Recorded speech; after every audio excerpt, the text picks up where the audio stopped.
Hello my dear students, welcome all of you on my YouTube channel inspiration science class. जैसा कि पिछले class में हमने आप लोगों को रासायनिक अभिक्रिया के बारे में पढ़ाया था, जहाँ पे हमने रासायनिक अभिक्रिया के प्रकार के बारे में समझाया था। संयोजन अभिक्रिया और वियोजन अभिक्रिया को हमने डिटेल से समझाया था।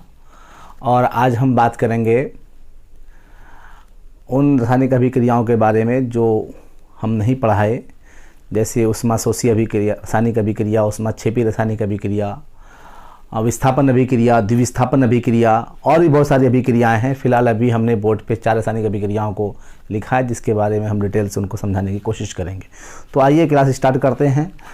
जैसा कि आप बोर्ड में देख रहे हैं कि लिखा हुआ है सबसे 3 नंबर में, क्योंकि हमने संयोजन अभिक्रिया 1 नंबर में और वियोजन अभिक्रिया 2 नंबर में आपको पढ़ा दिया है।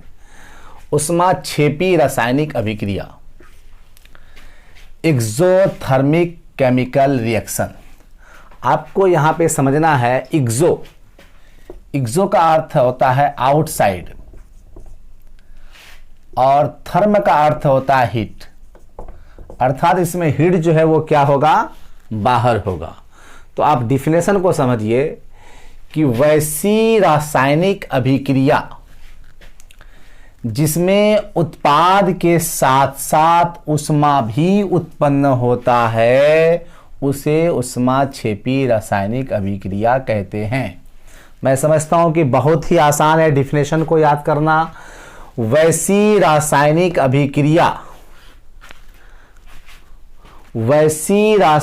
अभिक्रिया जिसमें उत्पाद के साथ साथ उष्मा भी उत्पन्न होता है। उत्पाद तो होता ही है, हर एक रासायनिक अभिक्रिया में जितने भी रासायनिक अभिक्रियाएं होती हैं उसमें भाग लेने वाले पदार्थों को अभिकारक कहा जाता है। और अभिकारक जब भाग लेगा रासायनिक अभिक्रिया में तो उसके फलस्वरूप जिस पदार्थ का निर्माण होगा उसको उत्पाद कहा जाता है। तो कहा कि उत्पाद के अतिरिक्त उष्मा भी उत्पन्न हो। जिस रासायनिक अभिक्रिया में उत्पाद के अलावा उष्मा भी उत्पन्न होता हो, उसे उष्माक्षेपी रासायनिक अभिक्रिया कहते हैं। फिर से आप देख लो भाई, क्या है? वैसी रासायनिक अभिक्रिया जिसमें उत्पाद के साथ साथ उष्मा भी उत्पन्न होता है, उसे उष्माक्षेपी रासायनिक अभिक्रिया कहते हैं। कोयले का जलना, 1 नंबर में कोयले का जलना है ना। जैसे कार्बन जब ऑक्सीजन से रिएक्ट करता है तो इसमें CO2 तो बनता ही है, इसके अलावा आपको इसमें उष्मा भी उत्पन्न होगा। मतलब यह कह सकते हैं कि इसमें ऊर्जा का भी निर्माण होता है। 2 नंबर में देख सकते हैं हम लोग प्राकृतिक गैस का दहन। 1 नंबर में कोयले का जलना, 2 नंबर में प्राकृतिक गैस का दहन। ये सभी एग्जाम्पल से मैं एनसीईआरटी बुक से दे रहा हूँ, और जितने भी क्वेश्चन एनसीईआरटी बुक से दिए जाते हैं वो आपके लिए काफ़ी इंपॉर्टेंट होते हैं, तो आप उस चीज़ को समझ लीजिए। प्राकृतिक गैस यानी कि मीथेन गैस, CH4। मीथेन का फॉर्मूला CH4। ये एल्केन ग्रुप से बिलोंग करता है, इसका प्रथम सदस्य है। ये आप एक चैप्टर है आपका कार्बन और उसके यौगिक, वहाँ आप इसके बारे में डिटेल से पढ़ेंगे। फिलहाल CH4 मीथेन, और चूंकि इसका दहन होता है तो दहन के लिए O2 का होना आवश्यक है। और जितने भी ये हाइड्रोकार्बन कंपाउंड होते हैं, आप समझ लो कार्बन और हाइड्रोजन वाला कंपाउंड होता है, उसके दहन के पश्चात CO2 और H2O का निर्माण होता है। इसके अलावा इसमें उष्मा का भी निर्माण होगा। अब ब्रैकेट में इसके ऊर्जा दे सकते हो, है ना। तो 2 एग्जाम्पल हो गए, कोयले का जलना, प्राकृतिक गैस का दहन, है ना। तीसरा एग्जाम्पल भी दे देते हैं। तीसरा एग्जाम्पल ले लीजिए आप, श्वसन। श्वसन मतलब जो हम लोग खाना जो डाइजेस्ट करते हैं, एक्चुअली श्वसन को हम लोग समझते हैं सिर्फ सांस लेना और छोड़ना, जबकि श्वसन का सही वास्तविक अर्थ है बॉडी में ऊर्जा का प्राप्त होना। तो अब देखिए, हम एक्चुअली जो भोजन लेते हैं वह सिंपल सब्सटेंस में टूट करके ग्लूकोज बनाता है। हम लोग भोजन में एनर्जी के लिए कार्बोहाइड्रेट लेते हैं स्पेशली, जो ग्लूकोज में कन्वर्ट हो जाता है। ग्लूकोज का फॉर्मूला होता है C6H12O6 है। जब ये O2 से रिएक्ट करता है तो ये आपको बनाता है CO2 प्लस H2O, और यहाँ भी आपको उष्मा, ये कह सकते हैं कि ऊर्जा का निर्माण होता है। देखिए उष्मा ऊर्जा का ही एक रूप है, तो इस वजह से ऊर्जा लिख दिया गया तो और भी बेहतर हो गया जी। आप जो है ऊपर वाला तो रिएक्शन बैलेंस था, नीचे वाले को आप बैलेंस, बीच वाले जो प्राकृतिक गैस का दहन है वहाँ भी आप बैलेंस कर सकते हैं। बैलेंस करने के लिए यहाँ एक कार्बन है, यहाँ एक कार्बन है, तो ठीक है। यहाँ पे 4 हाइड्रोजन है, यहाँ पे 2 है, तो आप यहाँ पे जो है हाइड्रोजन के आगे में जो है 2 लगा दोगे तो उतना 4 हाइड्रोजन हो जाएगा। उसके बाद यहाँ 2 ऑक्सीजन है, यहाँ 2 और 2 4 ऑक्सीजन हो गया, तो यहाँ आप 2 लगा दो, इतना 4 ऑक्सीजन हो गया। अब ग्लूकोज को बैलेंस करना है, यहाँ 6 कार्बन है तो यहाँ 6 लगा दो, है ना। यहाँ पे 12 हाइड्रोजन है तो यहाँ पे 6 लगा दो, 6 12 हो गया। अब ऑक्सीजन कितना हो गया, 6 दूना 12, 12 6 18, तो 6 यहाँ ऑलरेडी है, तो आप जो है यहाँ पे 6 लगा दो, तो 6 दूनी 12, 12 6 18। इसको बढ़िया से देख लीजिए, यहाँ पे 6 कार्बन था, हमने यहाँ पे 6 कार्बन लगा दिया। उसके बाद यहाँ पे 12 हाइड्रोजन था, यहाँ पर 6 लगा के 6 12 हाइड्रोजन कर दिए। फिर टोटल मिला के प्रोडक्ट में जो ऑक्सीजन की संख्या हो गई 6 12, 12 6 18, तो यहाँ तो 6 पहले से है, 6 12 6 18 कर दिए। अब मेरे ख्याल से आपको समझ में आ गया होगा कि ऊष्माक्षेपी रासायनिक अभिक्रिया क्या है। इन सभी में देख सकते हैं कि आप ऊष्मा जो है बाहर, यानी ऊर्जा जो है बाहर निकल रहा है। ऊष्मा शोषी, आप यहाँ से समझो भैया, इंडो का अर्थ होता है इनसाइड और थर्म का अर्थ होता है हीट। मतलब इसमें ऊर्जा यानी हीट जो है वो दिया जाएगा अंदर, यानी कि जो सिस्टम है, जैसे आप इसको ऐसे समझ सकते हो, जैसे ये एक बर्तन है, इसमें अभी रासायनिक अभिक्रिया हो रहा है। अगर इससे हीट बाहर निकल रहा तो बर्तन से बाहर, यानी outside the heat, sorry heat जो है आउटसाइड ऑफ दी जार वगैरह जिसमें हो रहा है, ये फ्लास्क वगैरह में, तो फ्लास्क से बाहर हीट जा रहा है। लेकिन अगर हम हीट जो है अंदर दे रहे हैं, इनसाइड दे रहे हैं, तो जब हीट बाहर निकल रहा है तो ये एक्सोथर्मिक हो जाएगा, जब हीट अंदर दे रहे हैं तो ये इंडोथर्मिक हो जाएगा जी।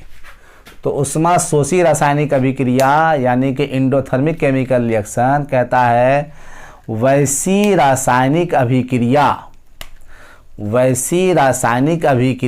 जिसमें ऊष्मा का अवशोषण होता है, उसे ऊष्मा शोषी रासायनिक अभिक्रिया कहते हैं। मैं समझता हूँ कि डिफिनेशन आपको अच्छी तरह समझ में आ गया होगा कि वैसी रासायनिक अभिक्रिया जिसमें ऊष्मा का अवशोषण होता है, उसे ऊष्मा शोषी रासायनिक अभिक्रिया कहते हैं। अपनी भाषा में बोलना चाहें तो जिस रासायनिक अभिक्रिया में ऊष्मा का अवशोषण होता है उसे ऊष्मा शोषी रासायनिक अभिक्रिया कहते हैं। यानी कि ऊष्मा ही न कह करके हम ऊर्जा कह सकते हैं, जिसमें ऊर्जा का अवशोषण होता है। क्योंकि वर्ड ऊष्मा शोषी है तो ऊष्मा शब्द लगा करके परिभाषित करना थोड़ा बेहतर लगता है, लेकिन ऊर्जा शब्द सबसे बेहतर शब्द है, तो ऊर्जा शब्द भी दिया जा सकता है। लेड नाइट्रेट का टूटना,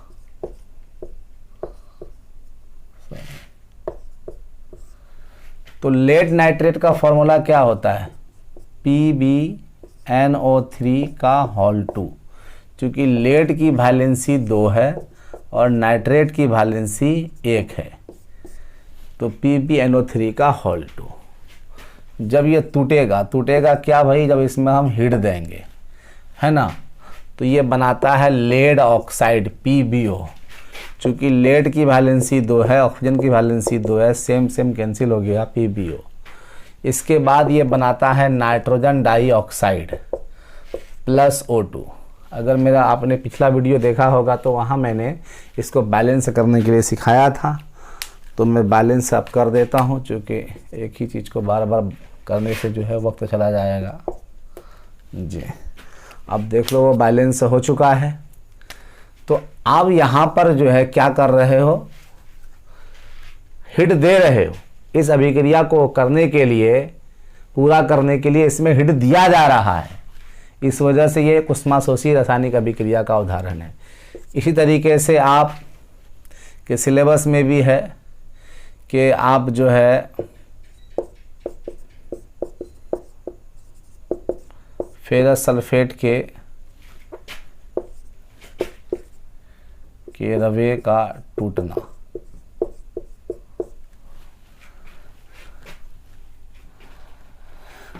ferrous sulphate FeSO4 into 7H2O, इसको हम लोग जो है हरा कशिश के नाम से जानते हैं। तो जब इसको आप हिट दोगे तो इसका वाटर मॉलिक्यूल्स जो है वो बाहर निकल जाएगा और ये हरा से जो है आपको सफ़ेद हो जाएगा। और इनके बाद जब इस सफ़ेद रवे को अब आप गर्म करोगे, FeSO4 को आप गर्म करोगे और भी जब इसमें हिट देते रहोगे तो आपको जो है फेरिक ऑक्साइड बनेगा, Fe2O3 plus SO2 plus SO3। पिछली वीडियो में SO3 बढ़िया से नहीं दिख रहा था, अब यहाँ पे क्लियर हो गया। तो आप देख सकते हो कि FeSO4 और जब टूटता है तो फेरिक ऑक्साइड बनता है, सल्फर डाइऑक्साइड गैस बनता है, सल्फर ट्राइऑक्साइड गैस बनता है। इसको आयरन थर्ड ऑक्साइड भी कह सकते हैं। एक्चुअली जंग का सही सूत्र यही है, Fe2O3 और XH2O, वहाँ X वाटर ऑफ मॉलिक्यूल को रिप्रेजेंट करता है, नंबर ऑफ वाटर मॉलिक्यूल्स। अब एक चीज़ और समझो, तो इस रिएक्शन को भी करने के लिए आप क्या कर रहे हो, इसमें भी हिट दे रहे हो।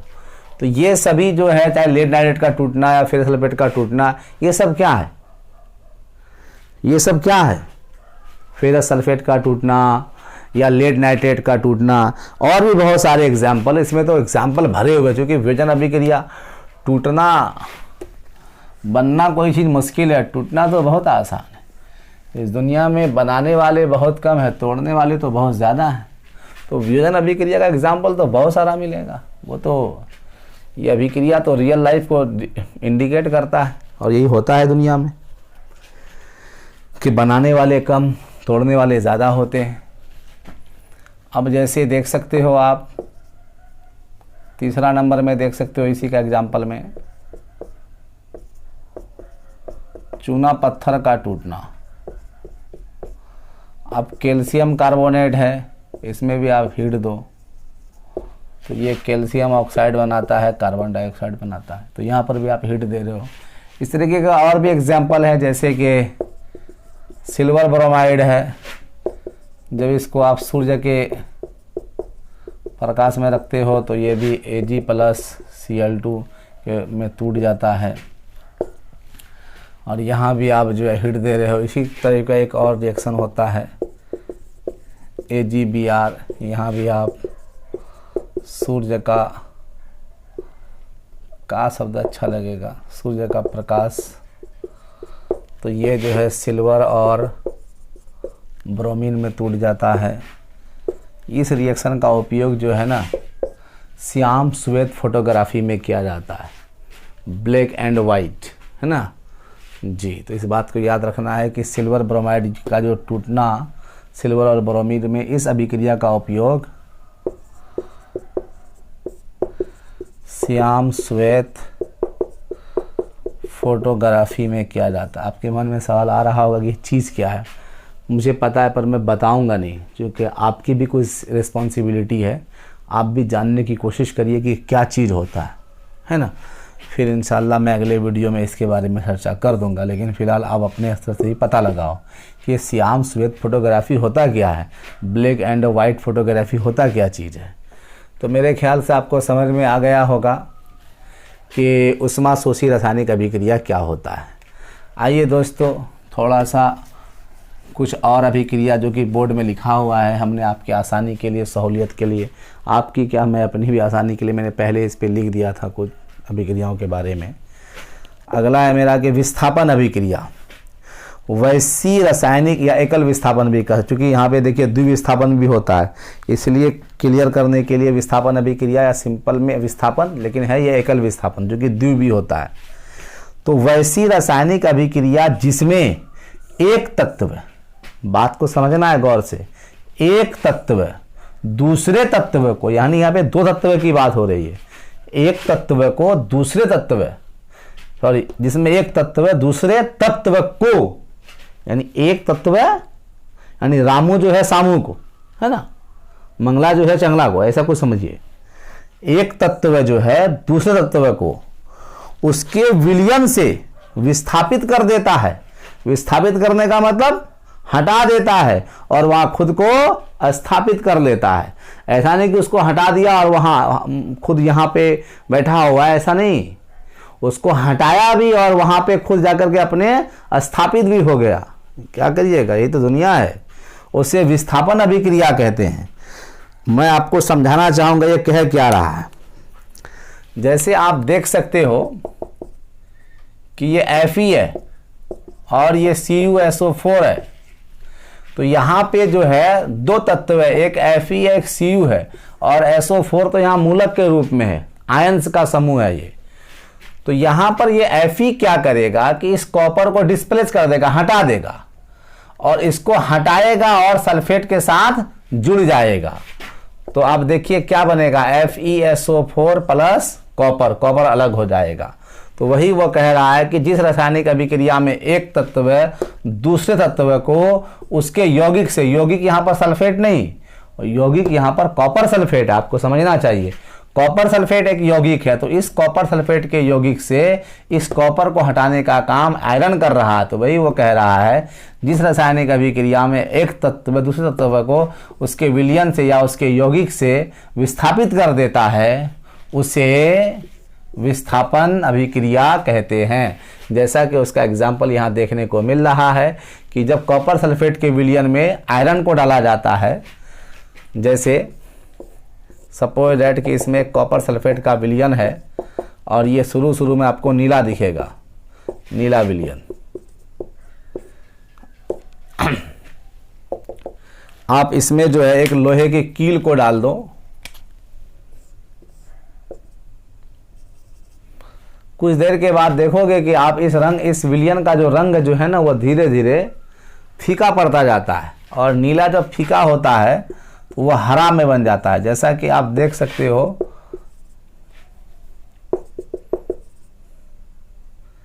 विबग्योर, तो विबग्योर में जो है, विबग्योर भी पढ़ते हैं कुछ लोग, तो विबग्योर में जो है अब ब्लू के बाद क्या है, जैसे कि वायलेट जब हल्का सा डीप मतलब हल्का होता है तो इंडिगो, इंडिगो हल्का सा डीप मतलब हल्का होगा तो ब्लू, ब्लू और हल्का होगा तो ग्रीन बन जाएगा। तो ये नीला कलर जो है कैसा हो जाएगा, धीरे धीरे हरा हो जाएगा। तो ये सवाल भी आता है कि जब कॉपर सल्फेट के विलयन में लोहे की कील को डुबोया जाता है तो उसका रंग जो है नीले से नीला रंग उसका क्यों बदल जाता है, क्योंकि इस विलयन में ये जो आयरन है ये कॉपर को विस्थापित करके फेरस सल्फेट का निर्माण कर देता है, हरा कशिश। जैसे ये कॉपर सल्फेट को क्या कहते हैं, CuSO4 को, CuSO4 में वाटर का 5 मॉलिक्यूल होता है, इसको कहते हैं नीला थोथा, अंग्रेजी में इसको कहते हैं ब्लू विट्रियोल।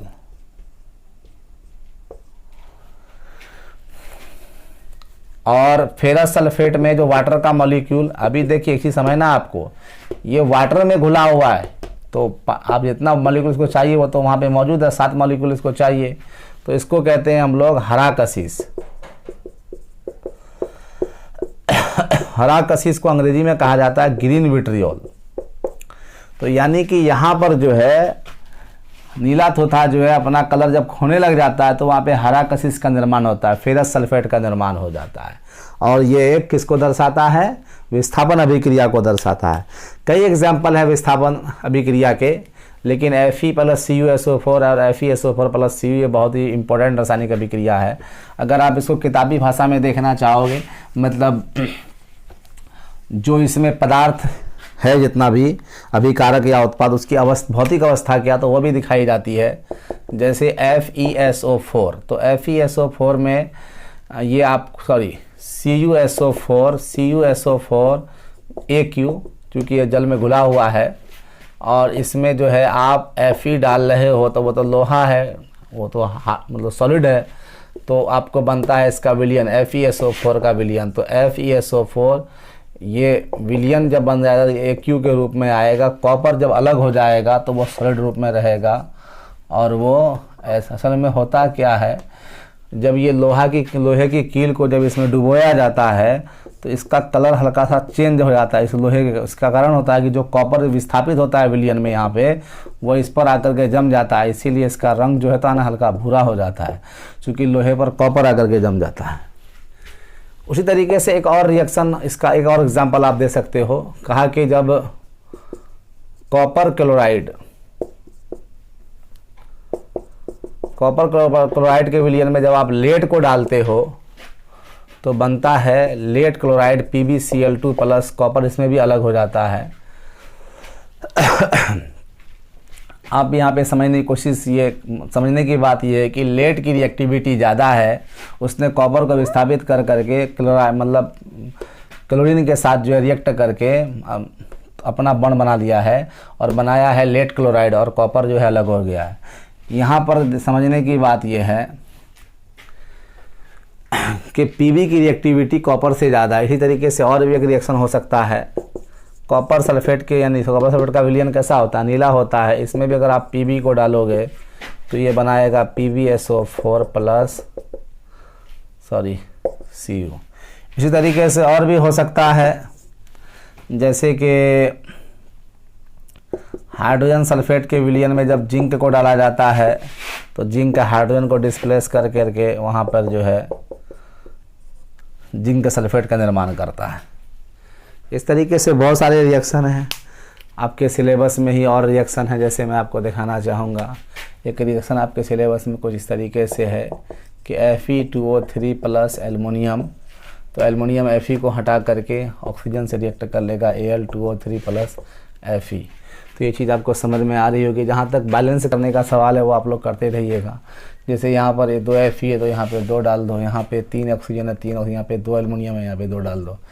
और थोड़ा डिटेल में यहाँ समझाना चाहूँगा मैं आपको, कैसे जानेंगे कि कौन किसको डिस्प्लेस करेगा, ये मतलब कैसे समझें। तो आइए, तो इसमें जो सबसे ऊपर है वो सुपर है इसमें जो सबसे ऊपर दिख रहा है वो सबसे सुपर दिख रहा है, और जो बेचारा सबसे नीचे है वो सबसे ज़्यादा गरीब है। उसमें उसकी रिएक्टिविटी कुछ है ही नहीं, बस जहाँ जो जिस जैसे पड़ा हुआ वैसे पड़ा हुआ है, साधु संत की तरह बैठा हुआ है, किस खुमारी में है नहीं पता तो देखिए जो सबसे ऊपर है ना वो बहुत ही ख़तरनाक है। वो उसकी रिएक्टिविटी इतनी ख़तरनाक है, बस आते ही समझो भैया अपना काम शुरू कर देता है। तभी तो बेचारे को केरोसिन में डुबा के रखा जाता है ना। ये जो ऊपर में सोडियम पोटेशियम सब है, ये बड़ा ख़तरनाक धातु है। जैसे बेचारे को बाहर में लाओगे आग लग जाएगी। तो इतना रिएक्टिव मेटल है, तो कहा कि बड़े ख़तरनाक हो तो जेल में रहो, केरोसिन में डूब करके रहो, बाहर निकलना ही नहीं तेरे को। तो आप इसमें यह समझना है कि जो फॉर एग्जांपल पोटेशियम और हम सोडियम में कौन ज़्यादा रिएक्टिव है, तो पोटेशियम ज़्यादा रिएक्टिव है सोडियम से।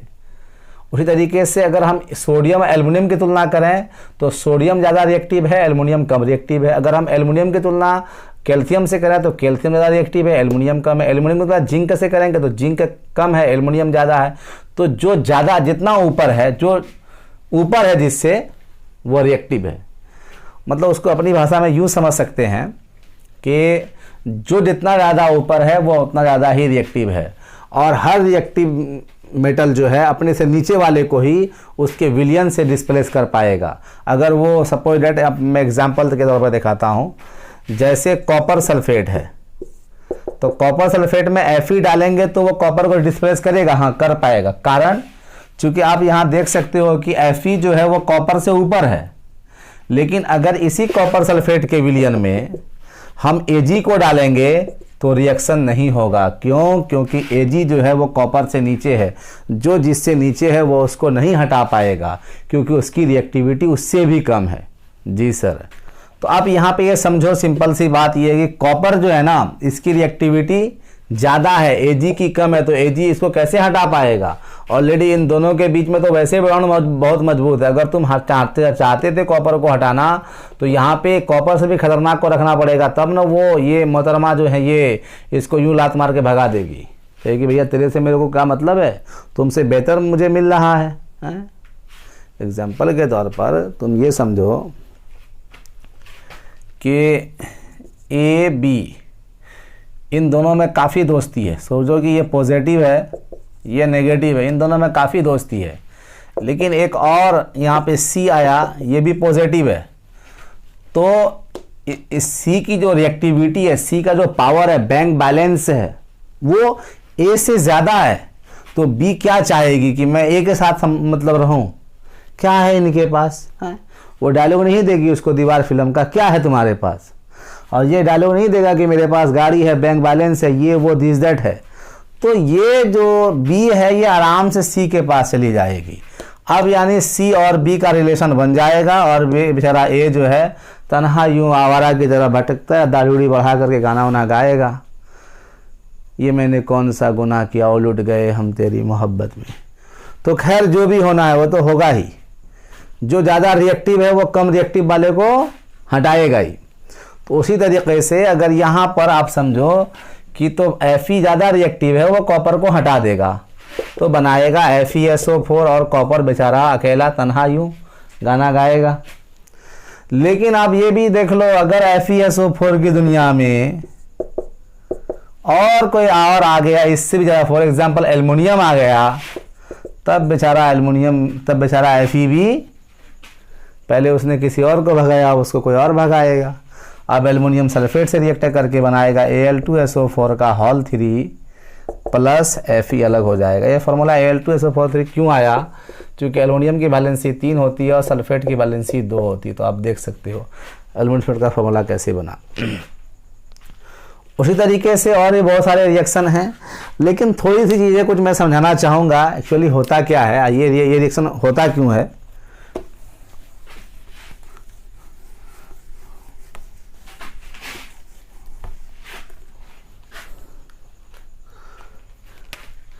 जैसे कॉपर सल्फेट है, उसमें आप Fe को डालते हो, तो ये रिएक्शन कैसे होता है। एक्चुअली होता क्या है मैं आपको बताऊं कि कॉपर जो है उस पर भी पॉजिटिव चार्जेस है, 2 पॉजिटिव चार्जेस है, और सल्फर पर 2 नेगेटिव चार्जेस है। उधर Fe पर भी 2 पॉजिटिव चार्जेस है। तो क्या पॉजिटिव के बीच में रिलेशनशिप बनेगा? कभी बना है क्या? नहीं ना बना है। तो यकीनन सी बात है कि कॉपर जो है Fe से कोई संबंध नहीं बनाएगा। Fe पॉजिटिव है और ये नेगेटिव है। हमेशा पॉजिटिव नेगेटिव में क्या होता है? अट्रैक्शन होता है, रिलेशनशिप बनते हैं भाई जी। तो ये Fe जो है मुस्कुराते हुए किसके पास चला आएगा? सल्फेट के पास। या यूं कहे कि सल्फेट मुस्कुराते हुए किसके पास चली जाएगी? Fe के पास। दोनों मुस्कुराते हुए दूसरे के पास चले आएंगे और बन जाएगा FeSO4, और बेचारा कॉपर रोता हुआ भाग जाएगा। कॉपर बेचारा रोता हुआ भाग जाएगा। तो यार ऐसा ही होता है यार, क्या करोगे अब। इसी तरीके से अगर हम बात करें और भी किसी रिएक्शन की को ले लो, तो उसमें उससे ज़्यादा हायर रिएक्टिव मेटल को लाओगे तो वो उसको डिस्प्लेस कर देगा। जैसे अभी हमने एक रिएक्शन और दिखाया था आपको कि हाइड्रोजन सल्फेट में जब तुम जिंक को डालते हो तो ये जिंक क्या कर रहा है? जिंक की रिएक्टिविटी हाइड्रोजन से ज़्यादा है, वो इनको डिस्प्लेस कर दिया। यानी कि देखो हाइड्रोजन के बारे में आगे भी जानोगे, हाइड्रोजन पॉजिटिविटी भी दिखाता है, नेगेटिविटी भी दिखाता है। तो यहाँ ये पॉजिटिविटी दिखा रहा है बिकॉज कि यहाँ पे सल्फेट नेगेटिविटी, तो नेगेटिव के साथ कौन खड़ा है? पॉजिटिव। तो इसका मतलब ये पॉजिटिव है और ये नेगेटिव है और ये पॉजिटिव है। तो पॉजिटिव के पास आएगा। अब ये कैसे आएगा? मतलब बेतुका वाली बात क्यों आएगा भाई? हाँ, पॉजिटिव हमेशा नेगेटिव के पास आएगा। तो जिंक मुस्कुराते हुए सल्फेट के पास आ गया, बन गया ZnSO4, और बेचारा हाइड्रोजन यहाँ अलग हो गया जो कि गैस के रूप में बाहर निकल जाएगा। ऐसा ही एक रिएक्शन और हम लोग को देखने को मिला, जैसे कि मैग्नीशियम को जब हाइड्रोक्लोरिक अम्ल में डाला जाएगा HCl में, तो आप यहाँ पर देखो मैग्नीशियम की जो रिएक्टिविटी है वो हाइड्रोजन से ज़्यादा है। ये यहाँ पर पॉजिटिव का काम कर रहा है, ये नेगेटिव का। तो ये यहाँ पे MgCl2 और हाइड्रोजन गैस क्या हो गया, बाहर निकल गया। तो मुझे लगता है कि डिस्प्लेसमेंट रिएक्शन आपको अच्छी तरह समझ में आ गया कि जिस रासायनिक अभिक्रिया में एक तत्व दूसरे तत्व को उसके यौगिक से, उसके विलयन से, यौगिक बोल सकते हो या यौगिक के विलयन से बोल सकते हो, या विलयन से विस्थापित कर देता है, उसे विस्थापन अभिक्रिया कहते हैं। एग्जाम में कुछ याद नहीं आ रहा तो इतना भी लिख देंगे, जिस रासायनिक अभिक्रिया में एक तत्व दूसरे तत्व को विस्थापित कर देता है उसे विस्थापन अभिक्रिया कहते हैं। मार्क्स नंबर मिल जाएगा यार, लेकिन थोड़ा बढ़िया से लिखोगे यार तो कुछ क्या होता है आप समझ रहे हो ना। इस दुनिया में तो दिखावा होना बहुत ज़रूरी है, अब्बा डब्बा जब्बा होना बहुत ज़रूरी है भाई। द्विविस्थापन अभिक्रिया क्या है थोड़ा सा आइए इसको समझते हैं, फिर मैं डिफाइन भी कर दूंगा। आप एक सॉल्यूशन ले लो सोडियम सल्फेट का, इसमें मुस्कुराते हुए आप बेरियम क्लोराइड का सॉल्यूशन डाल दो, मुस्कुराते हुए डालो भाई। आजकल मुस्कुराना बहुत मुश्किल हो गया क्योंकि लॉकडाउन में जो है ना सब कुछ डाउन चल रहा है यार। तो सोडियम सल्फेट में आप बेरियम क्लोराइड को डाल दो। अब आप देखो क्या देखते हो भाई, गौर से देखो, ये सोडियम है तो ये पॉजिटिव है, ये सल्फेट है तो ये नेगेटिव है, और ये बेरियम पॉजिटिव है और क्लोरीन नेगेटिव है। अब बताओ क्या ये पॉजिटिव के पास आना चाहेगा? क्यों आना चाहेगा सर? पॉजिटिव के पास क्यों आएगा? या ये नेगेटिव के पास आए? मैं नेगेटिव के पास कहां कैसे आएगा यार? कुछ तो मतलब रहम करो ना भाई, पॉजिटिव तो नेगेटिव के पास आएगा। अब ये पॉजिटिव इस नेगेटिव के पास आएगा, तो इसका मतलब जब बेरियम सल्फेट के पास आएगा तो बनेगा BaSO4, और जब सोडियम क्लोरीन के पास आएगा तो बनेगा NaCl। तो आप गौर से देखिए क्या हुआ इसमें, ये भी आयन है, ये भी आयन है, ये भी आयन है, ये भी आयन है, और ये दोनों क्या है? अभिकारक है। तो कहा कि जिस रासायनिक अभिक्रिया में अभिकारकों के बीच आयनों का आदान प्रदान होता है, इसका आयन गया इसके पास, इसका गया इसके पास, एक्सचेंज हो गया भाई। वो मैंने देखा है, फिल्मों में देखा, रियलिटी में होता है कि नहीं, एक्सचेंज करते हैं लोग। मैंने देखा ग्रुप डांस करते हैं। फॉर एग्जाम्पल ए की वाइफ है X, बी की वाइफ है Y, है ना, तो ये लोग एक्सचेंज कर लेते हैं। ए वाले जो है Y वाले के साथ डांस करते हैं और बी वाले X वाले के साथ डांस करते हैं। तो यहाँ पर भी कुछ ऐसा हो गया। अब सोडियम जो है क्लोरीन के साथ डांस कर रहा है, बेरियम सल्फेट के साथ डांस कर रहा है, लेकिन अब हम लोग रासायनिक अभिक्रिया में इसको क्या कहेंगे? द्विविस्थापन अभिक्रिया कहेंगे, है ना। तो कहा कि जिस रासायनिक अभिक्रिया में अभिकारकों के बीच आयनों का आदान प्रदान होता है उसे द्विविस्थापन अभिक्रिया कहते हैं। और ये रिएक्शन आपकी किताब में बड़ा मशहूर, बड़ा ही मशहूर मिसाल है। तो इस एग्जाम्पल को आप याद रखना। एक और भी है आपके सिलेबस में, आप ये अगर अपने सिलेबस का आप एक्टिविटी दूसरा नंबर पढ़ोगे तो वहाँ आपको दिखाया कहता है कि लेड नाइट्रेट के घोल में जब पोटेशियम आयोडाइड को मिलाया जाता है तो फिर क्या बनेगा? ये Pb, ये तो देख लो भाई, ये पॉजिटिव है, ये नेगेटिव है, ये पॉजिटिव है और ये नेगेटिव है। तो पॉजिटिव किसके पास आएगा? नेगेटिव के पास। तो क्या बनेगा? PbI2। Pb की वैलेंसी 2, आयोडीन की वैलेंसी 1, तो क्या बन गया? PbI2। और सर ये पॉजिटिव ये नेगेटिव दोनों की वैलेंसी 1 तो KNO3 यानी पोटेशियम नाइट्रेट बन गया। इस तरीके से अच्छा आप लोग बैलेंस वगैरह करते रहना भाई। अवक्षेपण अभिक्रिया, है ना, या अवक्षेपण रासायनिक अभिक्रिया। अवक्षेपण अभिक्रिया यानी कि अंग्रेजी में इसको हम लोग कह सकते हैं प्रीसिपिटेशन रिएक्शन। प्रीसिपिटेशन रिएक्शन, अवक्षेपण अभिक्रिया। तो कहा कि जिस रासायनिक अभिक्रिया में अवक्षेप का निर्माण होता है, प्रीसिपिटेट का निर्माण होता है, प्रीसिपिटेट का निर्माण होता है, उसे अवक्षेपण अभिक्रिया कहते हैं। उदाहरण के लिए जब सोडियम सल्फेट के विलयन में बेरियम क्लोराइड का विलयन मिलाया जाता है तो उस विलयन में बेरियम सल्फेट का श्वेत अवक्षेप प्राप्त होता है। एक और रिएक्शन जो अभी दिखाए थे, एक और रिएक्शन कि लेड नाइट्रेट के घोल में जब पोटेशियम आयोडाइड का घोल मिलाया जाता है तो उसमें लेड आयोडाइड का पीला अवक्षेप प्राप्त होता है। जी, ये लेड आयोडाइड का पीला अवक्षेप है। तो ये दूसरा एग्जाम्पल आप इसको देख सकते हो। तो अवक्षेपण अभिक्रिया भी मेरे ख्याल से आपको समझ में आ गया होगा। जिस रासायनिक अभिक्रिया में अवक्षेप का निर्माण होता है उससे अवक्षेपण अभिक्रिया कहते हैं। जब डबल डिस्प्लेसमेंट रिएक्शन होता है तो वहाँ पे अवक्षेप का निर्माण होता है। समझ रहे हैं कि नहीं? तो जिसको आप यहाँ से समझ सकते हो।